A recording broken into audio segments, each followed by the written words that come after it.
Good evening, everybody, and welcome to another show from where I sit. I'm your host, Dr. C. I am going to tell you from the outset, yes, I know it has been quite a long time since my last broadcast, and it's because I've been busy uh, launching my business. But I felt compelled today, this evening, to make sure that I speak with you again. And yes, I did say just a few months back that I probably won't be doing a whole lot of these podcasts, and that's true. I'm still not going to do a whole lot because I have some other motivations and some other projects in the fire that I'm working on that are really important to me. But yes, I do know that what I am about to talk to you about this evening is extremely important. In fact, with everything that is going on, this topic that I'm about to share with you this evening is probably the most important of all. And the reason why I say so is because what I'm about to tell you this evening is important to all of humanity. Let me repeat that. It is important to all of humanity. Now, of course, I will say for a fact that the majority of my audience happen to be African American, and the message is specifically for all of you. But what I am saying to my beautiful Black brothers and sisters also should resonate with everybody else on this planet who can understand the sound of my voice and what I am trying to say. And so, yes, I am well aware that this country, United States of America, is imploding. We have actually a madman in the White House that is destroying, as I speak, the democracy of which we have all grown accustomed and love. Yes, even Black folks in this country still love the democracy, but um, we're not fighting for this. It's not up to us to correct, to change the path that this country is on right now. And I do believe that in my last broadcast to all of you, I said that our pale faced brothers and sisters, are they willing to die for their democracy? And I said in that last broadcast, and I am going to say it again, I absolutely do not believe that they're willing to die for freedom, their own freedom. I don't think that they're in a position to lead because they don't know how. Yes, I know this is a pretty damning indictment that I'm sharing with you guys, but I really don't think that they have it in them to save the democracy. I think they're willing to go along with what's happening because, let's be honest, we have a racist white supremacist regime in the hallowed halls of leadership in the Congress, the judiciary, and of course, especially the executive branch. Uh, let's be honest, they're trying to bring back white supremacy so that they can enslave all of the rest of us who are not like our pale faced brothers and sisters. Need I also remind you, women are also going to be enslaved by all of these white men. And our pale faced, beautiful women are they going to step out of themselves and say enough is enough? I think not. I don't think that they're going to do a thing. And until I am proven otherwise, I am going to continue to say that. And before I even get to my topic today, I have to tell you a story. And this is the reason why I'm sharing this, what I believe is happening with the country right now. Is of course a lot of you already know that I drive a truck for a living, excuse me, and I really enjoy that line of work. It's fun. I get a chance to see the country. I get a chance to meet lots of different kinds of people. And in doing so, I get to put a lot of these interactions with everybody else out here on the road into my memory bank. And over just this past week, I had an interaction with a older Caucasian gentleman. I was at a rest stop on my way to Savannah, Georgia, from Charleston, South Carolina. And I stopped there and I spoke with my wife for a little bit. And then I decided to get out the truck and go use the restroom. Now, of course, I was dressed in regular civilian clothing. I mean, I didn't have any markings displaying who I work for or anything like that. The only thing that was different is I was wearing my safety vest. For those of you who are not aware or not familiar with the safety vest, you see the safety vests all over the place, especially outside. If you got workers working on the highway, they'll wear the bright colored safety vest, usually yellow, green, or orange. And then, of course, mine was green. It was a high visibility neon green, and I was wearing my safety vest, so I went in to use the restroom, and I was at the sink. I had a washcloth with me that I usually use to wash my face, and I was at the sink wringing out my washcloth and everything. And this older Caucasian gentleman came up to the sink next to me and decided to say to me, because I was the only one there standing next to him, decided to stay to say to me, "Hey, thank you for your service. This bathroom is really clean." Yes, those are the exact words he said to me. "Thank you for your service. This bathroom is really clean." Now, before I get to what my response was to this gentleman, I've been having a really rough day that day because of what's happening in the country. I mean, the president has decided to unleash the United States military on blue cities. These are democratic cities and democratic states. And I was having discussions with my family about that. And of course, as I was discussing these topics again and again with different members of my family, I was becoming, more and more frustrated with what and where and how things were going.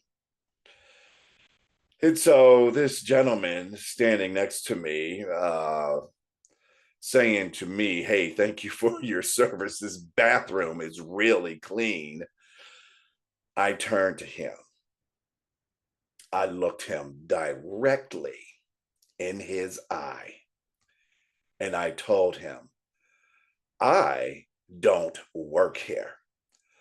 I am a truck driver.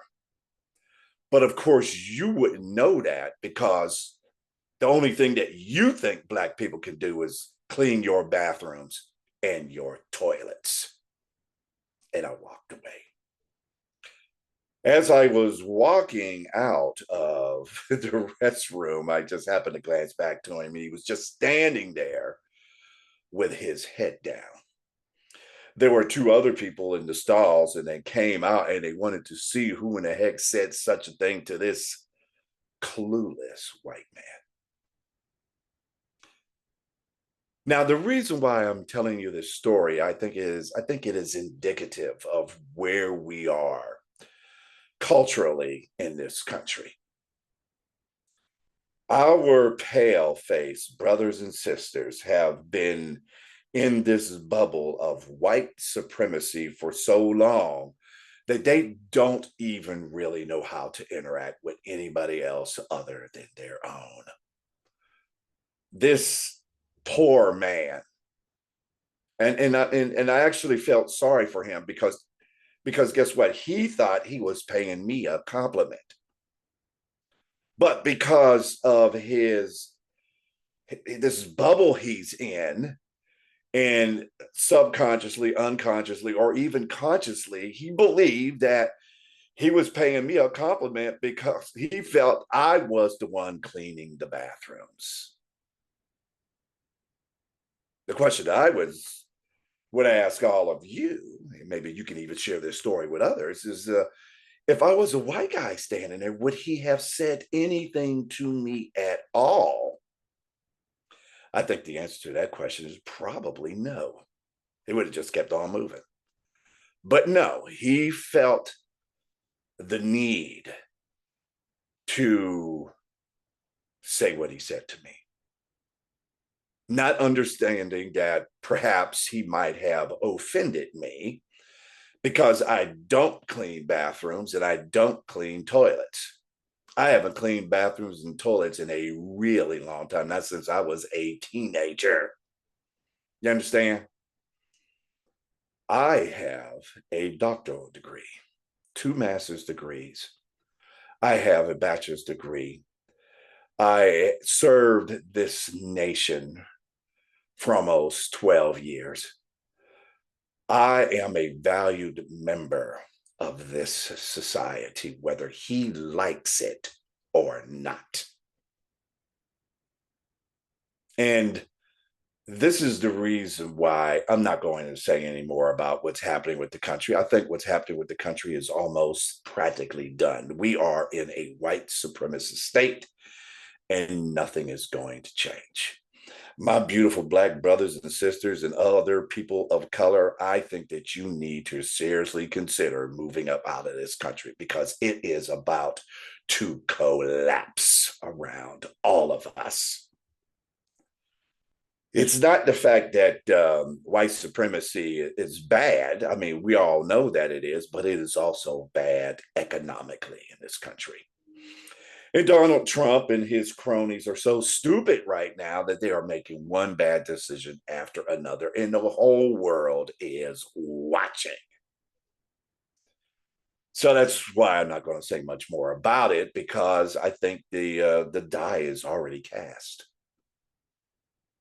But what I do want to talk about that is so important to all of us, especially my beautiful Black brothers and sisters living in this country, is that I want to talk about, if I can get the screen to go, I want to talk about artificial intelligence. So, the contents of our discussion today is going to be talking about artificial intelligence. What is it actually? We're going to talk about the three iterations of artificial intelligence. We are going to talk about the jobs that are about to be affected by AI and that they are going to be affected negatively this year. What are the likely outcomes for humanity when AI is fully integrated in all of society? And I'm not just talking about here in this country, I'm talking about globally. And what are the conclusions that you and I can draw from today's discussion? So that's what we're going to talk about. We're going to talk about artificial intelligence. I personally believe that AI is the largest threat to human species across this globe. It ain't white supremacy or any of that. It is artificial intelligence. That's what I think is the largest threat to our existence is. So, what is artificial intelligence exactly? Well, it is machine learning, where they use a sample data to train computer programs to recognize patterns based on algorithms. And a lot of you have heard that term again and again. And by the way, machine learning is the other word for artificial intelligence. It's where the computer system, the machine system, learns like a human to analyze and solve problems. You can also talk about the neural networks, computer systems designed to imitate the neurons in a brain. Yes, that is exactly how machine learning operates, and that is exactly what artificial intelligence is doing right now. Not to mention the fact that the natural language processing, the ability to understand speech, as well as understand and analyze documents. I want you to think about that for a moment. The natural language processing. Now, artificial intelligence is learning everything about our communication network, i.e., the way human beings communicate with each other all across the globe. And of course, it also learns how to interpret all of the different languages as well, so that we as human beings can better communicate with each other. Artificial intelligence is already better at that than any of us could ever be. And last on this list, i.e., what is artificial intelligence, is robotics, machines that can assist people without actual human involvement. Now, I want all of you to please put a pin in robotics, because we're going to discuss that towards the end of this presentation for you today. So we know that it's artificial intelligence, machine learning, building neural networks, and learning the natural language and processing language in such a way that is much more efficient than we as human beings could ever attain. So these are the three iterations or the three levels of artificial intelligence. And I'm going to explain to you exactly where we are with this right now. And I have two different slides up here for you to look at, and I want to explain how they exist together. So right now we are in stage one, headed towards stage two. So in stage one, it's artificial narrow intelligence, which is machine learning, which specializes in one area and solves one problem. So you got Siri, you got Alexa, you got Cortana. So Alexa, I use all the time. Some of you use Siri. I think Siri is Apple, right? But this is artificial intelligence tackling one problem and solving that one problem. We are actually coming out of that right now.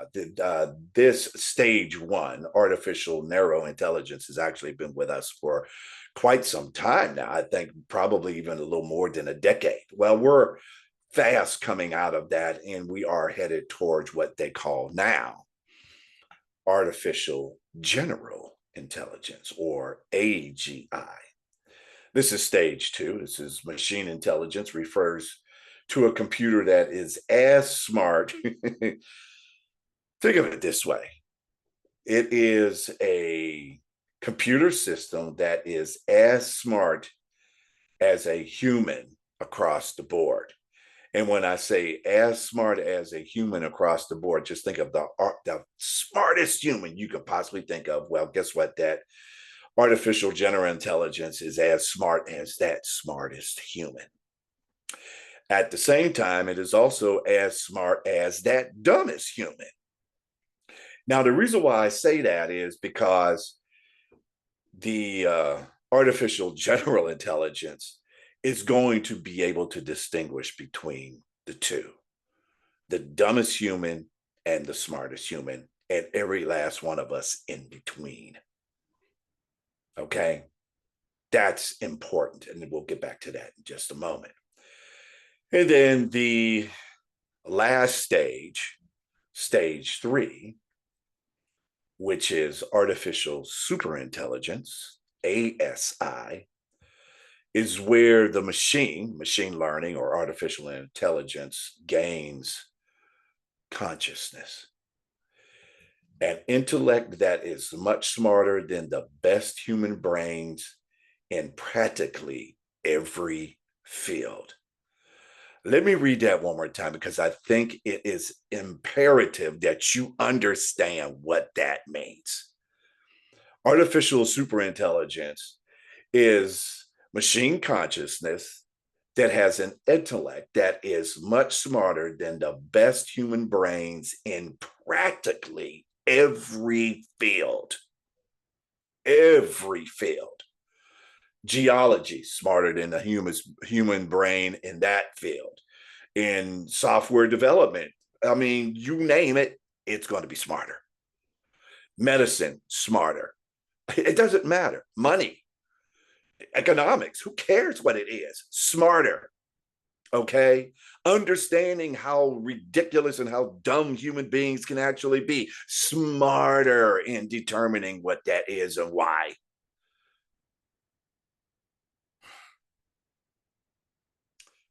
Artificial superintelligence, which is machine consciousness. Now, I would like to draw your attention to a few favorite films of mine. Predator, not Predator. No, it's not Predator. Well, of course, there's The Matrix, one of my all-time favorites, and Terminator. Yes, Terminator is the other one, where artificial intelligence figures out that, you know what, these human beings aren't worth our time. We are much smarter, better, and faster than they are. Let's eliminate all of them. I wonder if any of you are wondering if that is where we are headed. Let's get to the next slide, the 7 stages of AI maturity. Excuse me. Number 1 is the rule-based.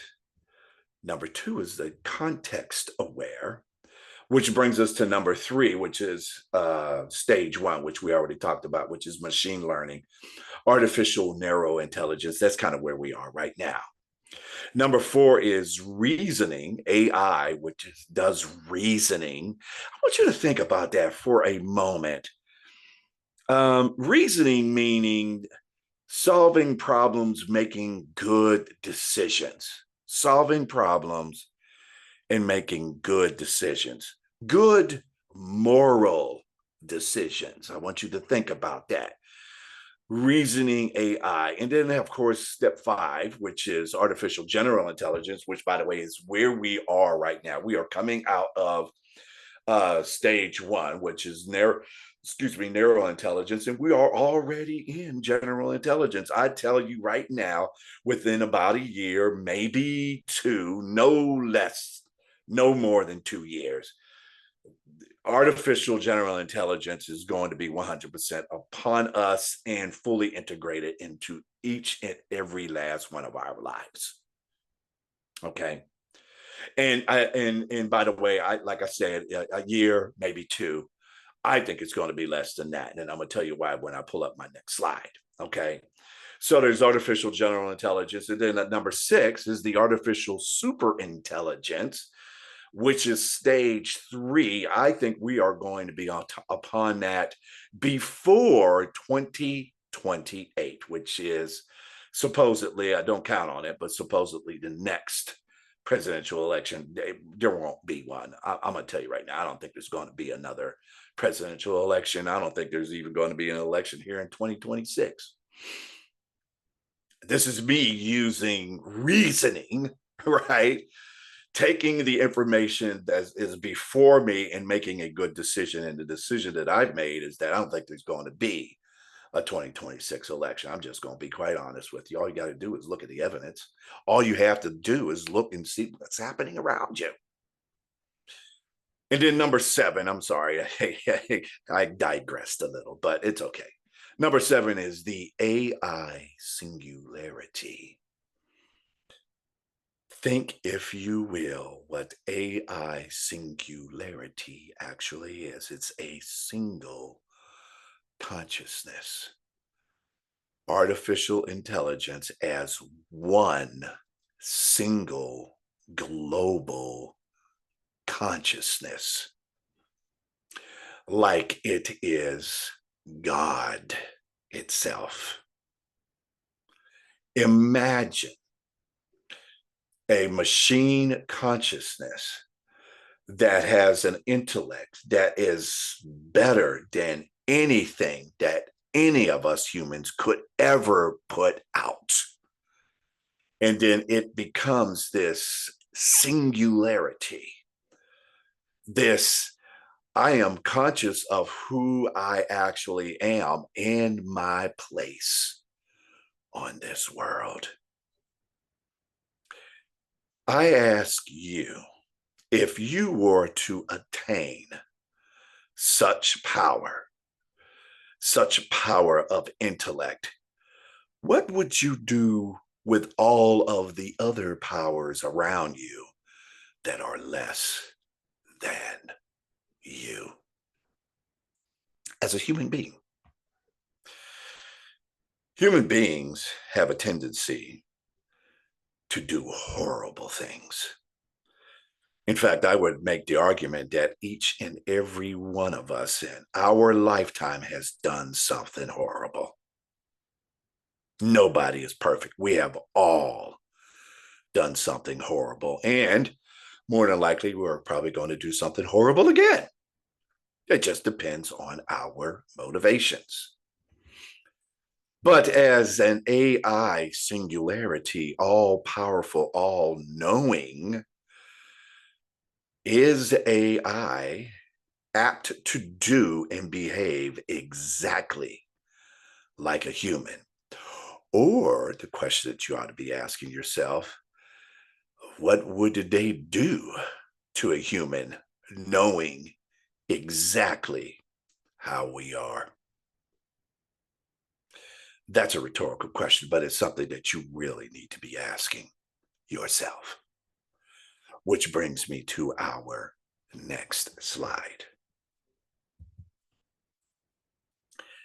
So these are the top 40 jobs, occupations that are going to be, when I say affected, I am talking negatively affected by AI this year.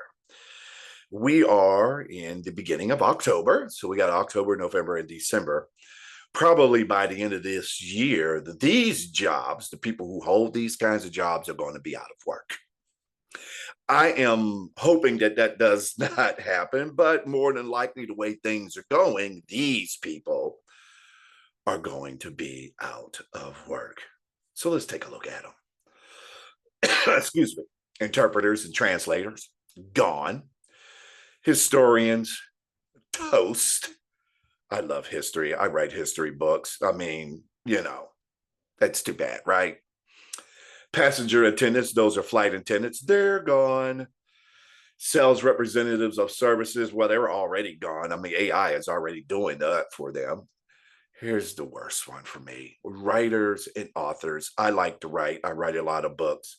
They're saying by the end of this year, writers and authors are going to be gone. But I have something to say about that and all these other jobs that are likely to be gone, because there is something that you can do about this, right? Customer service representatives, you're already interacting with AI, and sometimes you probably don't even know it. Telephone operators, gone, been gone for a long time. Ticket agents and travel clerks, gone. Here we go. Here's one I think that's quite interesting: broadcast announcers and radio DJs. I was having a discussion with a family member. We were talking about this. How in the world can AI get rid of I don't know, radio DJ or an announcer? AI can take my voice, record it, its mannerisms, its voice inflections, and all that kind of stuff, and literally mimic everything that I say on the air. And all I have to do, if I wanted to, is to put in a topic and just have AI do this show for me. I don't even have to do it anymore. And at some point, I won't even have to do it. If I wanted to continue this show, I could just tell AI to come up with a show for every weekend for the next 52 weeks, and I won't have to do anything. And then eventually AI will say, well, what do I need you for? I could just do it on my own using your voice. Yes. Scary thought, isn't it? Excuse me. Brokerage clerks, farm and home management educators. Wow, isn't that interesting? So they're going to get rid of teachers too, starting with home ec, of course. Who cares, right? We don't need teachers to teach home ec. Telemarketers gone. Hallelujah. Concierge is gone. Political scientists. What? Political scientists can be done now by AI? Absolutely. Political scientist is probably more likely than anything else a statistician and a strategist. And the strategies in politics today are so telegraphed. There's nothing new about it. So, yes, get rid of all of the political scientists. News analysts, reporters, and journalists. History. What do we need y'all for? AI can do it now. Let me ask you this question. Do you think that AI, when general intelligence has fully taken over, that they will know us better than we know ourselves? Another rhetorical question for you to ponder. Yes, mathematicians gone. Mathematics is, yes, it's a beautiful thing. Everybody hates math, but AI loves it. What do we need mathematicians for? Technical writers, just like writers and authors. What do we need y'all for? Editors, we don't need you anymore. Business teachers, oh, this hurts my heart. Oh my God, this hurts me to the core. Business teachers, post secondary. I am a marketing and management and economics and international business and international relations professor, and I am no longer needed. AI can do it for me. Public relations specialist gone. Toast. What do we need you guys for anymore? Demonstrators and product promoters. Interesting. Demonstrators and product promoters. We're going to come back to that in just a minute. Advertising sales agents, don't need y'all anymore. New accounts clerks, boo hoo, you're out of here. Statistical assistants, yes, gone. Statistics is in form of mathematics. What do we even need statisticians for anymore? Counter and rental clerks, done. Data scientists, gone. Personal financial advisors, bye. We don't need you guys anymore. Archivists or historians, again, yes, gone. Economics teachers, post-secondary. Oh, my heart is hurting so bad. I love economics. Gone. Web developers, been gone. Management analysts, gone. Geographers, gone. Now we are to where I want to be when it comes to talking about demonstrators and product promoters. Models. When I read this report in this article that had this graph in it, I could not believe that models, we're talking fashion models, everybody, male and female. Why are models on this list? So I did a little digging. I'll have you to know that they could generate models online right now. And those models can do online any of the demonstrations or product promoters themselves. We don't need human beings to do that anymore. And on top of that, we don't need a crappy attitude models who think that they're better than everybody else to model anymore. We can use AI to do it for you. By the way, the question that ought to be asked is, what about high fashion models and runways and stuff like that? Well, guess what? You could do that via the web. You could do that. What is it? Where the gamers go these days. You can do that way and have artificial intelligence models who happen to be beautiful and with no attitude and wouldn't have any problem modeling clothes ever again because they don't have attitudes. They just do the work. And we would no longer need models. Imagine that. Next up is market research analysts, public safety telecommunicators, and of course, switchboard operators. Those they've been done a long time ago, anyways. But yeah, so these are all the jobs that are going to be gone by the end of the year. All of these jobs can be conducted and done by artificial intelligence. But remember, it's very important that you remember this. We are not all the way through artificial general intelligence yet. You, as a human being, still have the opportunity to take advantage of artificial intelligence in these areas to make a name for yourself, i.e., me, Dr. C, writes books, children's books, history books, regular books, whatever. I like to write, okay?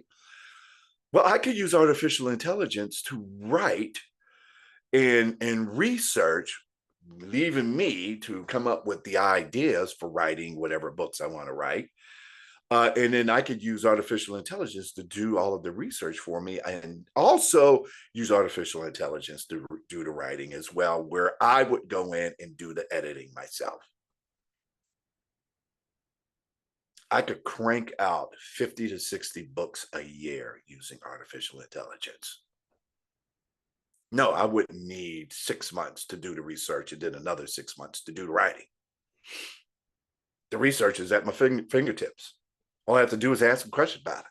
And then I can go in and figure out what research I want to use, take that research, plug that into the artificial intelligence, and have it write specifically the body. And then I go in and edit and make it my own. That's where we are right now when we're talking about writers and authors. Now, of course, I write children's books, trucking across trucking across America, and of course, I got trucking across Alabama coming out. Can't wait.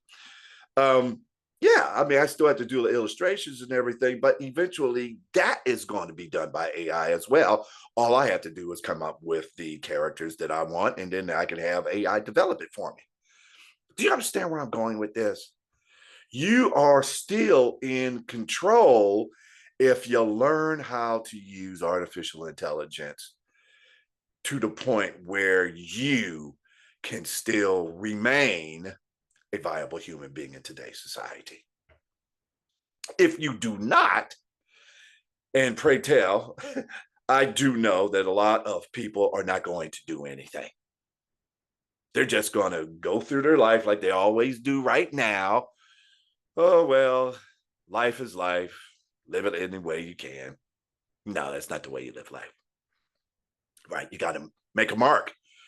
You got to make humanity better than when you found it, not worse. And so many people don't do either. They're just like seeds in the winds of time. You can't live like that. Anyway, so these are the 4 occupations that are likely to disappear by the end of the year. Too bad, so sad. Excuse me. So what happens next? When artificial intelligence gets through artificial general intelligence, where they are artificial intelligence is just as smart as the smartest man and woman, and just as smart as the dumbest man and woman, and has the ability to understand what the difference is. Once we're through with that, and by the way, that'll be done probably by 2026, 2027. Anyway, what can I say? What happens next? What happens to human beings across the globe? What happens to African Americans? What happens to marginalized people across the globe as this threat makes its way through all of our technology? What happens to us? Well, there are a few things that I would like to highlight, and these are the kinds of discussions we should be having right now with our political leaders around the globe. Now, of course, in the United States, the good old US of A, you're not going to be able to have the discussion with the clowns that are running the government right now. They're too busy trying to destroy everything. And you need to be paying attention to that as well, so that they don't destroy everything, and then remind them of how dangerous artificial intelligence can actually be to all of us, including our leaders who are not giving it a second thought. Let it go, they're saying. Let it go. But here's something that I want all of you to pay attention to.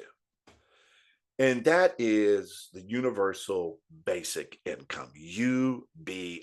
It is a term that has been batted around for quite some time now. And the reason why it's being batted around is because of the increase, uh, what is it, the canyon, if you will, between the very, very, very rich and the rest of us. Typically, I would say the very, very, very rich and the very, very, very poor, but you can't even say that anymore because that actually includes the rest of us. I would make the argument that there hardly is even a middle class anymore. The people in the middle class are being pushed to working class and then being pushed down to being poor. There is the very, very, very rich, and then there is the rest of us. All you have to do is take a look at your own bank account, and you would know that is true, unless you are very, very, very rich. So, what is universal basic income? UBI proposes a financial system where the government grants every adult citizen a set amount of money regularly, regardless of their employment status. This ambitious concept aims to alleviate poverty and may act as a safety net as a automation changes the workforce. I say that again. It may act as a safety net as automation changes the workforce.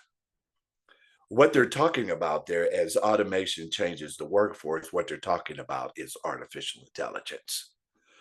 There's already a form of artificial intelligence in all of our manufacturing facilities. They have robotics and it just keeps going. You don't need human beings for that anymore, right? You don't need human beings for that. And it getting to the point when they attain general intelligence and then super intelligence, they're not going to need AI, that is, it's not going to need human input at all. Think about that. No human input at all. And because of that, um, and let's read on. While similar ideas have historical roots cited by thinkers like Thomas More and Martin Luther King Jr., yes, he came up with this universal basic income. He came up with that back in the 60s. Go ahead, MLK Jr. Modern supporters see UBI as a means to ensure financial security amidst technological advancement or technological upheaval. That's what I would call it. Now, the argument against, and by the way, this argument that I'm about to give you is not from the rest of us. This argument is from the very, very, very rich, the billionaire class. Their argument that if people got a universal basic income, they will lose the desire to work. That is patently false. Okay. And Sweden has done studies. There is various other countries have looked at UBI and have done studies and have come up with experiments using this idea. And the fact of the matter is that people, even though they were given this universal basic income, still wanted to work. It's what we call purpose in life. All of us want purpose, need purpose.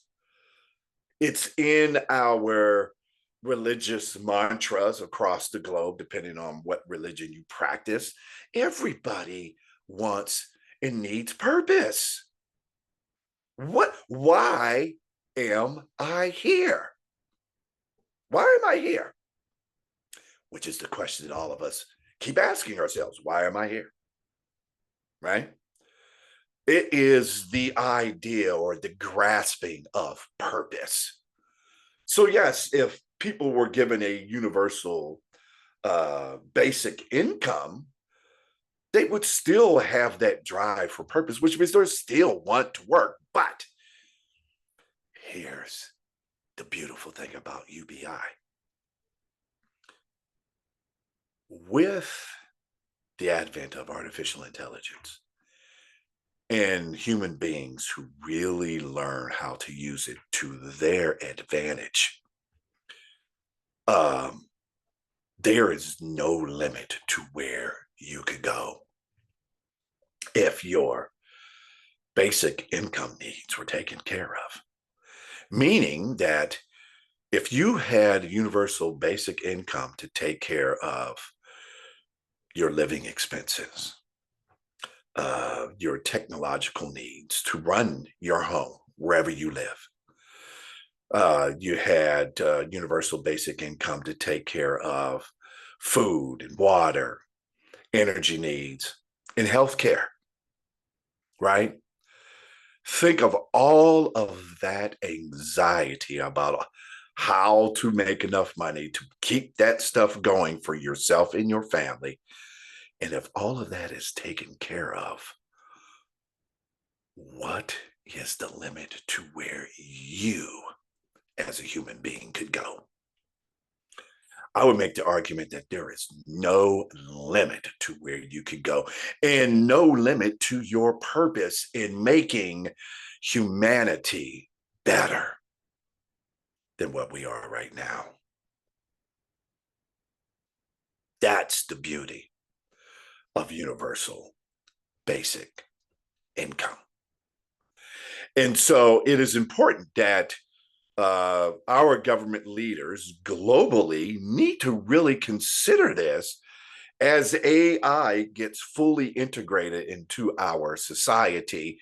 And by the way, how to figure out a way to take care of humanity. The other reason for this, and I think this is important, is that the developers of artificial intelligence think that they are going to be immune from what artificial intelligence is going to do to our society in terms of disruptions of how we do things today. They will not be immune of this. And I would make the argument that they, more than anybody else, would have to consider universal basic income so that they can continue to earn money off of the innovations that they come out with. Not to mention the fact that the rest of us who are not filthy rich still have the opportunity to make the most and the best of who we are as human beings. No one is better than anybody else. We all come from the same place, Mother Africa. We all have the same tendencies, the same intellect, the same everything. The only difference is the differences that we have placed upon each other. I believe universal basic income, along with the advent of this technology, could help make us much better as being human beings. I absolutely believe that. So that looks promising to me. So let's move on to our next thing. What happens next? All right. So I wanted to get some information out there in terms of what AI does to our present business systems. And yes, it is definitely going to make us more productive and definitely more efficient. All you have to do is take a look at this chart right here. These business owners, big business, small business alike, in the use of artificial intelligence is going to save more money, 32%. They're going to become more efficient operationally by 26%. Client satisfaction is also going to become more satisfied by 25%. Customer engagement, 25% higher. Revenue increase, 24% higher.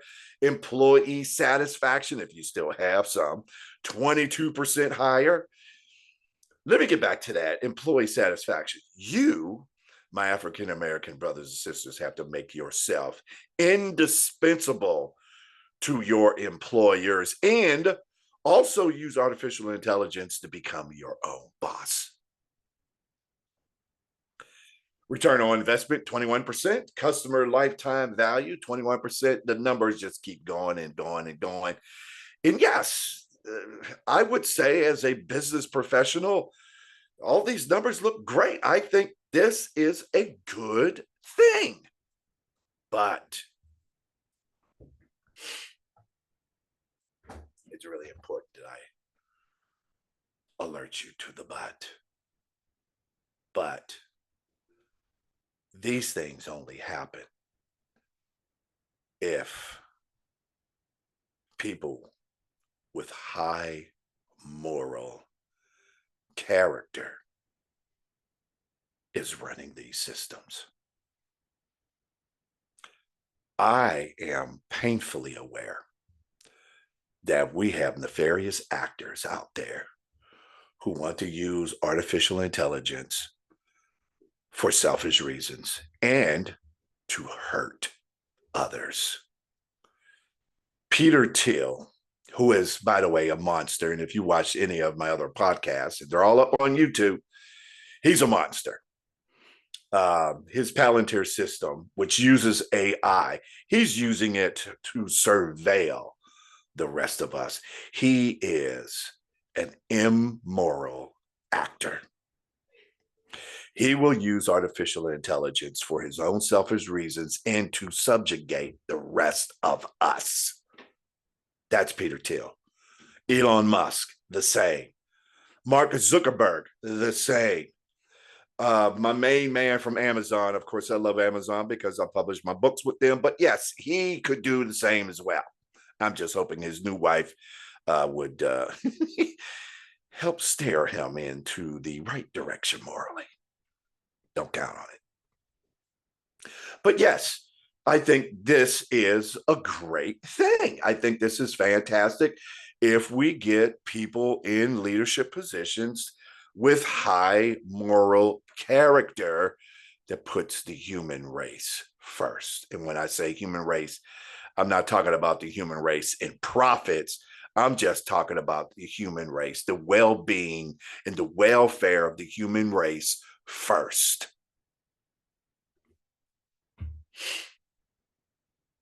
So this brings us to our next slide. Still on what happens next. And yes, the Godfather is one of these guys, is the Godfather of AI. He says the worst case scenario is human extinction. Now, of course, there's a lot of godfathers of AI up there. There's a lot of very smart people who have developed artificial intelligence, who track the growth of artificial intelligence and understand the ethics, the moral clarity that's needed to manage artificial intelligence. And of course, they all said, if it's not well managed, if there aren't ethical actors guiding the use of artificial intelligence, then yeah, the human race is going to be extinct by the very creation that we've come up with. Remember the singularity? Artificial intelligence gaining consciousness and awareness in a singularity. Could you imagine what they, i.e., the singularity, would think of us in our history as human beings? It would not think twice to eliminate us, in my opinion. So yeah, this is a problem. But I also want to share with you the importance of why we should be paying attention to this topic. Elon Musk, just probably about a month ago, was interviewed and quoted, and the quotation was, this is by Elon Musk, and the question was why are you pushing this artificial intelligence and not knowing exactly where all of us are going to be going if unchecked?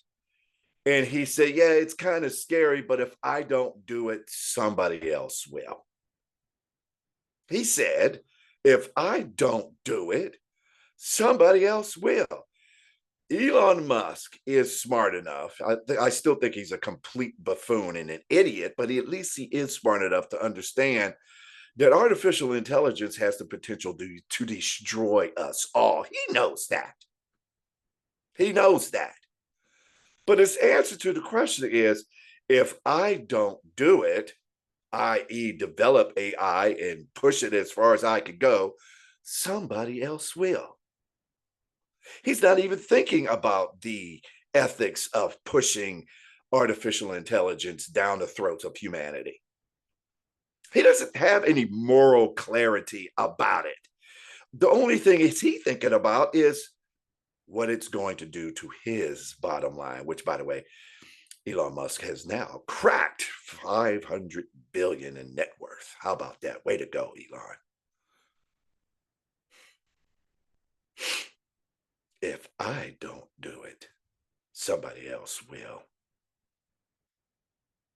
That's crazy. And that's the reason why I keep talking about the ethics and the moral clarity that is needed to manage artificial intelligence so that we are all not destroyed in the process. Not to mention the fact, what are we going to do about all these jobs that are going to be gone? Think about all of the 40 jobs that we just talked about. What do all 40 of those jobs have in common? They're all white collar jobs. People who sit in a office building or whatever, right? They're not blue collar. By the way, blue collar right now is pretty safe until they come up, figure out a way where they can have robotics to do your job too. By the way, that is coming. You blue collar guys ain't. You're not immune to this problem. You just are safe right now. And the other answer to the question, or the question is being asked, yeah, artificial intelligence is, making a lot of these jobs obsolete, but it also adds new jobs. And that's true. That would be true. That's a true statement.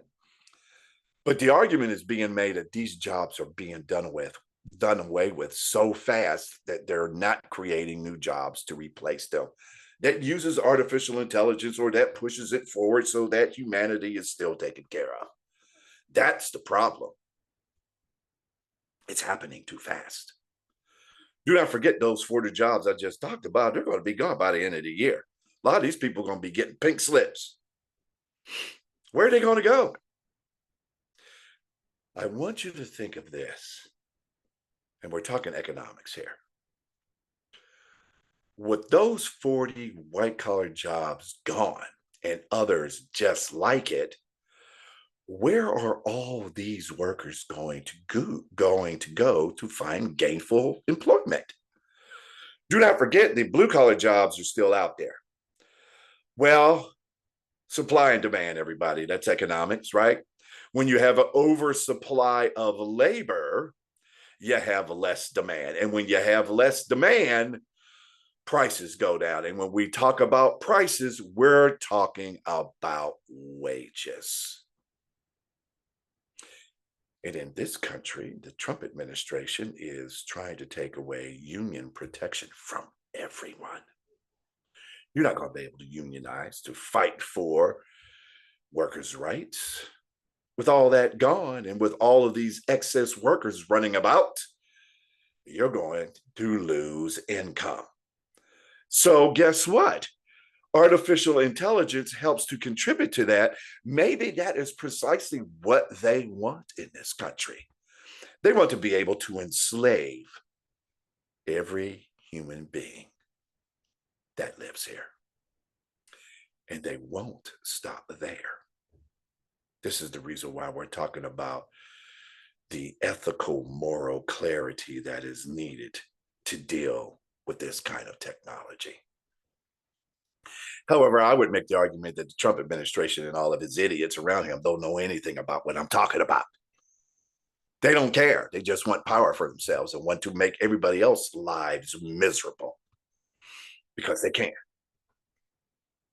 However, what I'm talking about is connected to everything that is going on around us in this country. It is time all of you wake up. You must wake up. Artificial is a threat as great, if not greater, to us losing our democracy to this runaway authoritarian regime. And I would say that they are connected in a way that we must have moral clarity to fight the good fight. Let's wrap things up. So, in conclusion, I'm going to share some experiences with you. I already talked to you about literature and what's happening with that. And I want to talk about music. So I have an older brother. I love him to death. I love my brother Skip. He's also a college professor, but he's also an AME preacher. And my brother Skip loves music, especially jazz, right? So we were talking about artificial intelligence and how artificial intelligence can write songs now and perform them. Yes, that is true. Artificial intelligence can write songs and perform them. And of course, my brother Skip has a major problem with that. He says, well, uh, why is artificial intelligence creating such a song, right? It's not the same without the why. And I have a tendency to agree, but I will say this. Skip, you and I, we're intellectual thinkers. Okay. The majority of humans on this planet don't think like you and I. And if they like the song, they like the song, whether it's created by artificial intelligence or otherwise. Which brings me to this. So I did an experiment, right? So I got home and I asked ChatGPT to write me a jazz song in the vein of how John Coltrane would write his jazz music. And do you know it actually did it? Sheet music and everything and all of this other stuff. And yes, there's no why there, right? We don't understand, or maybe some of us do. My brother understands why John Coltrane wrote the songs and performed the songs he did. But most people who like John Coltrane don't. That's my point. And they're doing it in music. They're doing that in literature, i.e., I'm talking about artificial intelligence is creating all of this stuff. In media, DJs and news announcers are going to be losing their jobs. They could create artificial intelligence to broadcast back to us that looks like Lawrence O'Donnell or Rachel Maddow or Joy Reid, right? We don't need humans for that anymore. Entertainment. I mean, really? Do you really think that's your favorite artist up on stage right now? That's the question we all should be asking. All the things that screams humanity at us, everything that we love, everything that makes up our culture, makes us who we are as human beings, is at risk by AI, artificial intelligence. And if that is so, why are any of us here? The question that you ought to be asking yourself is, what are you going to do about it? What are you going to do about it? That's the conclusion for today's broadcast. I hope you find this informative. By the way, there's lots of information about this very broadcast. And all you have to do is go to ChatGPT and ask questions about where artificial intelligence is going and what you can do about it. Do you hear what I just said? You could go to ChatGPT, artificial intelligence, to ask questions about what artificial intelligence is going to do to you. That's where we are right now. So, Limited intelligence, we're already through with that.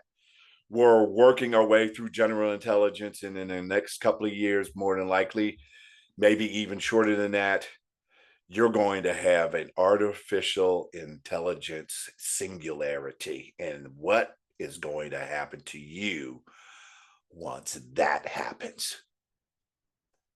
What's going to happen to you if leadership without ethical and moral clarity, if they allow this to happen? And right now, we don't have any leaders that is asking these questions. They're just letting it happen. What are you, my fellow human being, my fellow Black, beautiful Black brother and sister? What are you going to do about this? That's it for me on this show. Thank you for joining me. I'm Dr. C. And until next time, start learning. You guys have a great evening.